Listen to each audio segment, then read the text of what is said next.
নিষ্প্রাণ বিলোনিয়া স্থলবন্দর অবকাঠামো জটিলতা ও ভিসা সংকটে থমকে গেছে বাণিজ্য অবকাঠামো জট খুলে সম্ভাবনার আশা। কিশোরগঞ্জের জাল ভিসার খপ্পরে নিঃস্ব ৫ পরিবার পলাতক অভিযুক্ত আইনি সহায়তায় ভরসা ভুক্তভোগীদের। রাজশাহীতে বিচারকের ছেলে হত্যাকাণ্ড আসামির বক্তব্য গণমাধ্যমে প্রচার ব্যাখ্যা দিলেন আরএমপি কমিশনার। লিবিয়ায় সাগরপথে ট্রলার দুর্ঘটনায় ইতালি যাওয়া হলো না আরমানের, প্রাণ গেল আগুনে, শোকে বাকরুদ্ধ গোটা পরিবার। এবং রূপপুরে হবে বাষ্প নির্গমন পরীক্ষা, বিকট শব্দে আতঙ্কিত না হওয়ার আহ্বান প্রকল্প কর্তৃপক্ষের।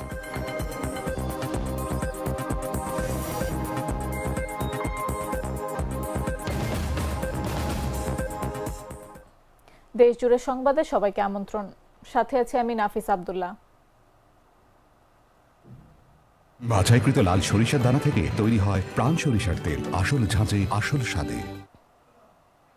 ফেনীর বিলোনিয়া স্থলবন্দর রপ্তানি নির্ভর হলেও কার্যত আমদানি বন্ধ, যাত্রী পারাপারও কমে গেছে।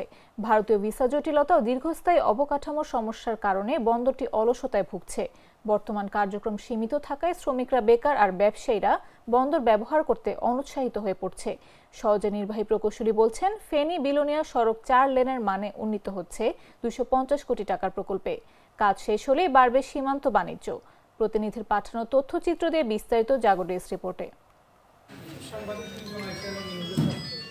রপ্তানি নির্ভর অপারেশনে টিকে আছে ফেনীর বিলোনিয়া স্থলবন্দর। কার্যত আমদানি শূন্য, যাত্রী পারাপারও কমে গেছে। ফলে বন্দর জুড়ে বিরাজ করছে নীরবতা, দিন কাটছে শ্রমিক ও কর্মকর্তাদের অলসতায়। ভারতীয় ভিসা জটিলতা ও দীর্ঘ অবকাঠামো স্থবিরতা এই স্থবিরতার মূল কারণ।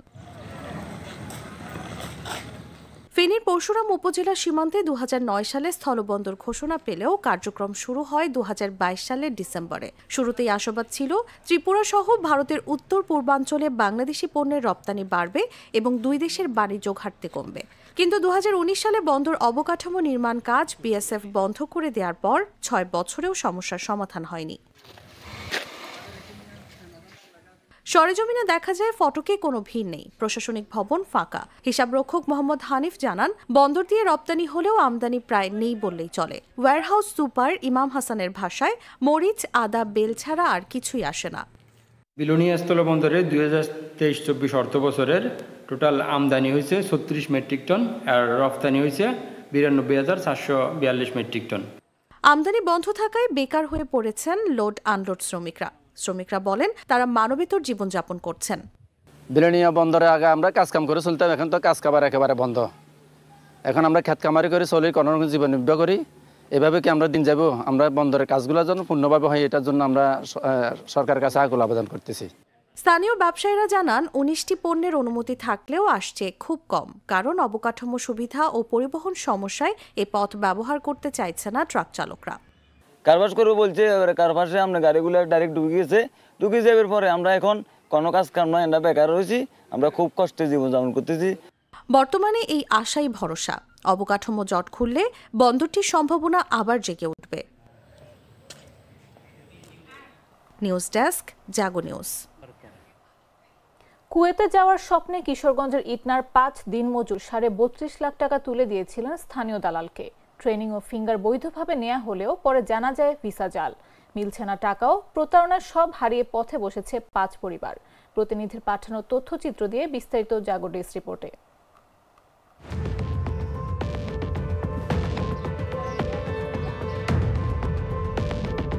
কিশোরগঞ্জের ইটনার লাইমপাশা গ্রামের ৫ দিনমজুর স্বপ্ন দেখেছিলেন কুয়েতে কাজ করে পরিবারের ভাগ্য পরিবর্তনের।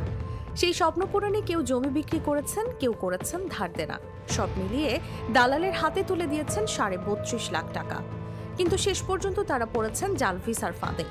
হতাশা আর নিঃস্বতার চরম বাস্তবতায় এখন পথে বসে গেছে ৫ পরিবার। করিমগঞ্জের নিয়ামতপুরের দালাল হেলাল উদ্দিন সাথীর তাদের কুয়েতের ওয়েল কোম্পানিতে চাকরির আশ্বাস দেন। শরীফ মিয়া, মোশাররফ হোসেন, বাবলু মিয়া, লুসা মিয়া ও সানাউল করিম তার কথায় বিশ্বাস করে টাকা পরিশোধ করেন।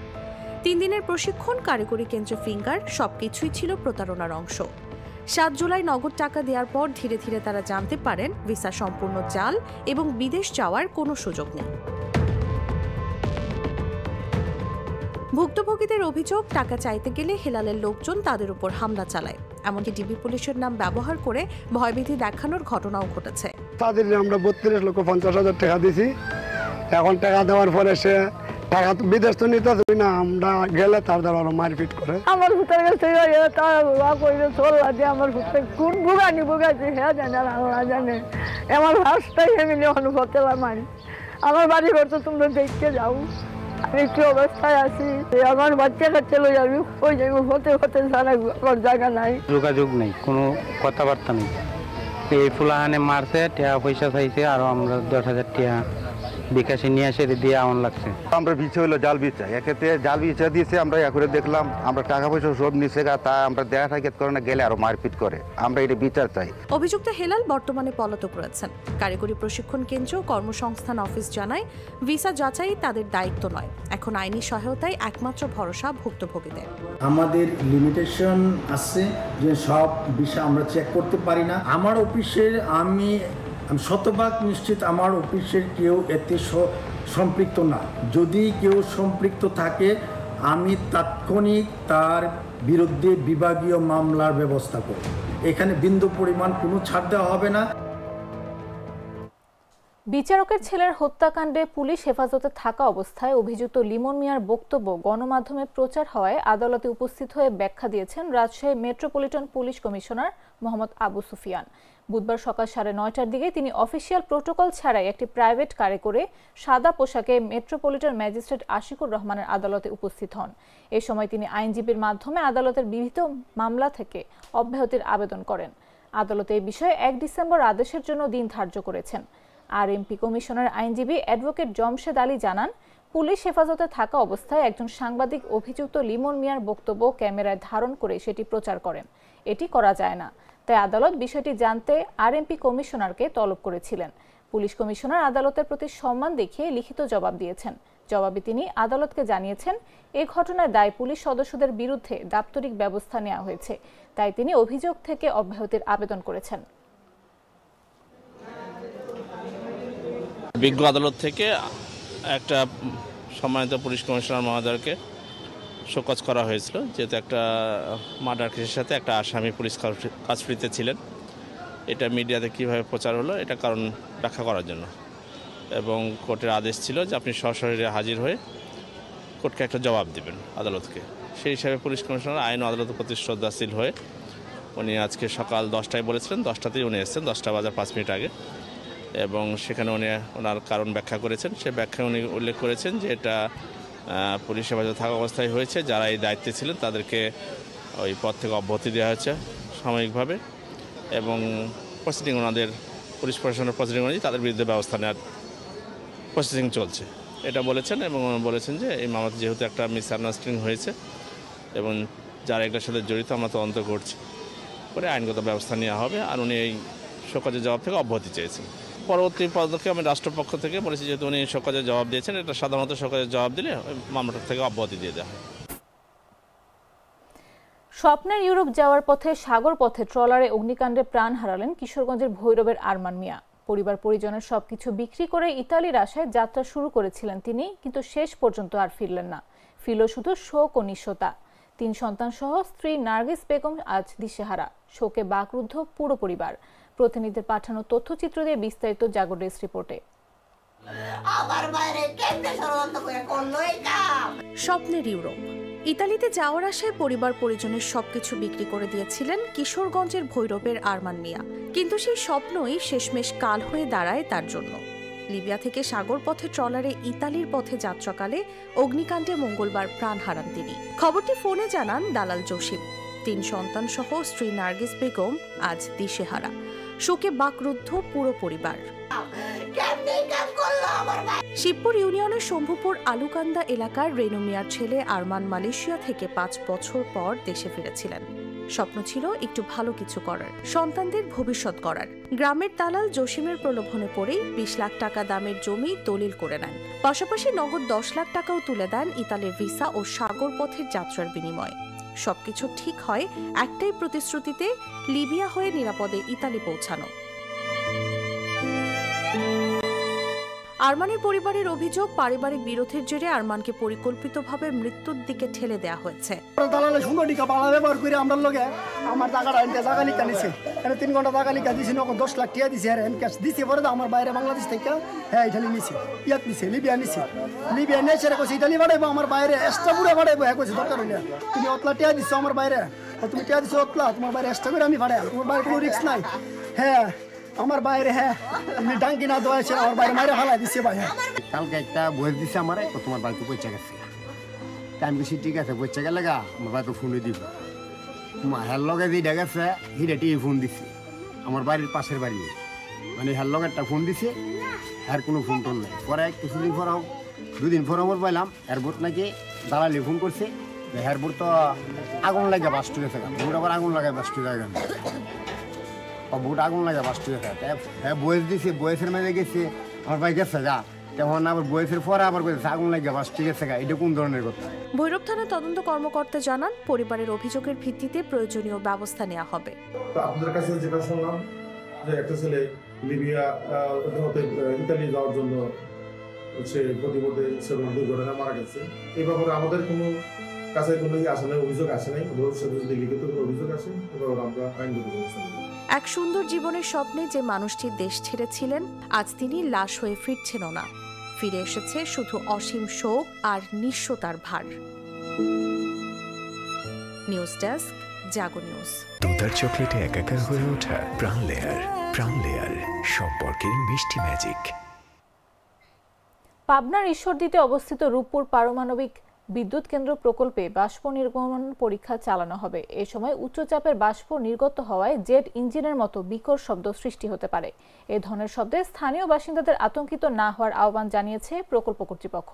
বুধবার সন্ধ্যায় প্রকল্পের ঊর্ধ্বতন বৈজ্ঞানিক কর্মকর্তা ও ফোকাল পয়েন্ট সৈকত আহমেদ এক সংবাদ বিজ্ঞপ্তির মাধ্যমে জানান, বৃহস্পতিবার থেকে 4-5 দিন ধরে এ বাষ্প নির্গমন পরীক্ষা পরিচালিত হবে।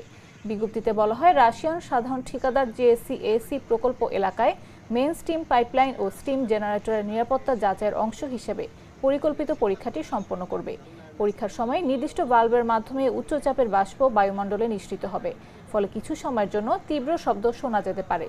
কর্তৃপক্ষ জানায়, এই শব্দ সম্পূর্ণ পূর্ব নির্ধারিত, স্বাভাবিক ও নিরাপদ। এতে জনসাধারণের কোনো ধরনের ঝুঁকি বা ক্ষতির সম্ভাবনা নেই। পারমাণবিক বিদ্যুৎ কেন্দ্রের স্থায়িত্ব, মান ও নিরাপত্তা নিশ্চিত করতে বিশ্বব্যাপী এ ধরনের পরীক্ষা নিয়মিতভাবে সম্পন্ন করা হয়।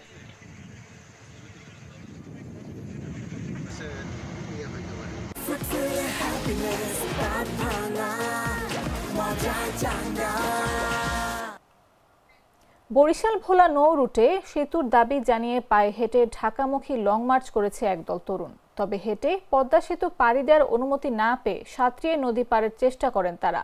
এ সময় 2 জন অসুস্থ হয়ে পড়ায় তাদের হাসপাতালে ভর্তি করা হয়েছে। বুধবার দুপুরে পদ্মা সেতুর জাজিরা প্রান্তে এই ঘটনা ঘটে। লং মার্চকারী ও পুলিশ সূত্র জানায়, ভোলা বরিশাল রুটে সেতু না থাকায় দীর্ঘদিন ধরে ভোগান্তির শিকার হচ্ছিল ভোলাবাসী। কেউ গুরুতর অসুস্থ হলেও সেতুর অভাবে সময় মতো বরিশাল নিয়ে আসা সম্ভব হতো না।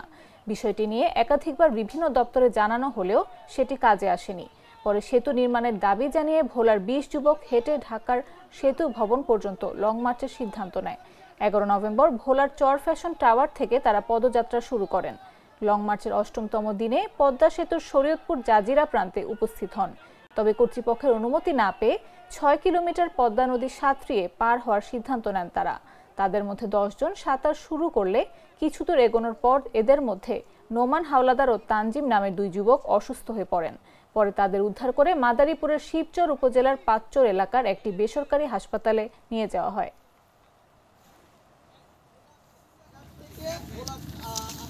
আমাদের উপদেষ্টা মহোদয়গণ কিছুদিন 3 মাস আগে আমাদের একটা প্রতিনিধি টিমকে মন্ত্রণালয়ে ডেকেছিলেন। সেখানে বিভিন্ন বিষয় আলোচনা সাপেক্ষে তারা আমাদেরকে আশ্বস্ত করেন যে আগামী ডিসেম্বরের নাগাদ তারা আমাদের ভোলা বরিশাল যে সেতু, সেই সেতুর কাজ শুরু করবেন। এর পাশাপাশি ভোলা স্বাস্থ্যসেবা উন্নয়নে তারা কাজ করবেন এবং ভোলার অন্যান্য যে 5 দফা দাবি তারা মেনে নেবেন। কিন্তু দুঃখের বিষয় হচ্ছে সময় চলে গেল, আমাদের সেই দাবি বাস্তবায়নের কোনো প্রকার আমরা পদক্ষেপ এখন পর্যন্ত দৃশ্যমান আমরা পাই নাই। একটা সেতুর জন্য আমাদেরকে এই 280 কিলোমিটার পাড়ি দিতে হয়েছে, আরো 100 কিলোমিটার আমাদেরকে পাড়ি দিতে হবে। 4টা নদী আমাদেরকে, 3টা নদী সাঁতরাইছি, আরো একটা নদী এই পদ্মা নদী আমাদের সাঁতরাইতে হবে। এটা ওয়ার্ল্ডের সবচাইতে 2য় নম্বর খরস্রোতা নদী। এই নদী পাড়ি দিতে হচ্ছে।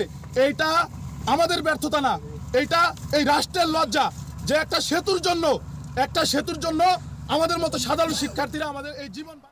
নওগাঁর বদলগাছিতে গ্রামীণ ঐতিহ্যবাহী লাঠি, পাতা ও হাড়ি ভাঙা খেলা অনুষ্ঠিত হয়েছে। এছাড়া বাউল সঙ্গীতের আয়োজন করা হয়েছে। বুধবার বিকেল 5টায় উপজেলার ভান্ডারপুর উচ্চ বিদ্যালয় প্রাঙ্গণে গ্রামীণ এ খেলা অনুষ্ঠিত হয়। আয়োজন করেন 5 নম্বর কোলা ইউনিয়ন বিএনপি অঙ্গ ও সহযোগী সংগঠনের নেতাকর্মী। লাঠি খেলার পর অনুষ্ঠিত হয় পাতা খেলা, এরপর হয় হাড়ি ভাঙা। তবে পাতা খেলায় দেখা যায় এক অন্যরকম দৃশ্য। বিভিন্ন বয়সের ছেলেদের পাতা উঠে, তাদেরকে কেউ গামছা দিয়ে পাতা টানায় ব্যস্ত থাকে। এ সময় প্রায় 10,000 শিশু সহ নারী পুরুষ খেলাগুলো উপভোগ করেন। কোলা ইউনিয়ন শ্রমিক দলের সভাপতি আব্দুল হামিদের সভাপতিত্বে এতে প্রধান অতিথি ছিলেন কৃষক দলের কেন্দ্রীয় কমিটির যুগ্ম সাধারণ সম্পাদক ও বদলগাছি উপজেলা বিএনপির সভাপতি ফজলে হুদা বাবুল।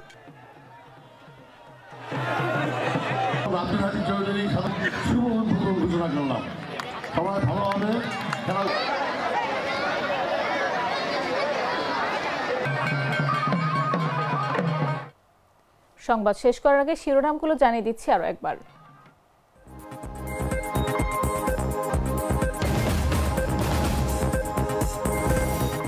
নিষ্প্রাণ বিলোনিয়া স্থলবন্দর অবকাঠামো জটিলতা ও ভিসা সংকটে থমকে গেছে বাণিজ্য। অবকাঠামো জট খুললে সম্ভাবনার আশা।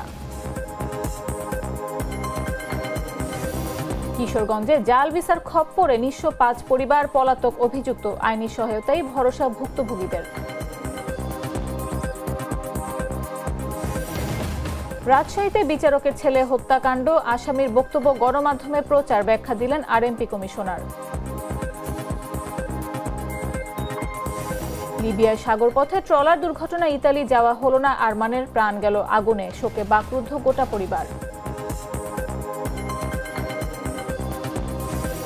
এবং রূপপুরে হবে বাষ্প নির্গমন পরীক্ষা, বিকট শব্দে আতঙ্কিত না হওয়ার আহ্বান প্রকল্প কর্তৃপক্ষের।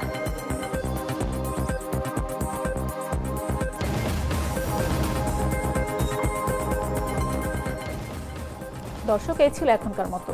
প্রতি মুহূর্তের সর্বশেষ খবর পেতে ভিজিট করুন jagonews24.com, ফলো করুন আমাদের ভেরিফাইড ফেসবুক পেজ এবং সাবস্ক্রাইব করুন জাগো নিউজের ইউটিউব চ্যানেল।